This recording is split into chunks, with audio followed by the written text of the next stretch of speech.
I am the Tofu Golem. Please enjoy the video. You start by preparing hardware and the simplest path, wired audio. First, ensure your Beat Studio Pro has charge and latest firmware so Bluetooth features aren't interfering.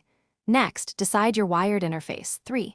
5mm cable into an Xbox controller jack, USB-C DAC into console USB, or an adapter.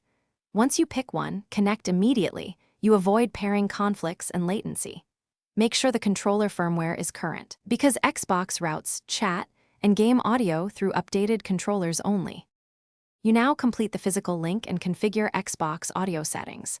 If using a controller jack, push a TRRS 5mm cable fully into the controller, then go to Settings General Volume and Audio Output and set headset format to stereo uncompressed. If using a USB DAC, plug it into a rear USB port and choose USB headset as the output. For adapters, confirm optical or USB pass-through is active. Once done, test game sound and chat volume. Adjust mix to balance audio. Finish by verifying both game audio and chat work together.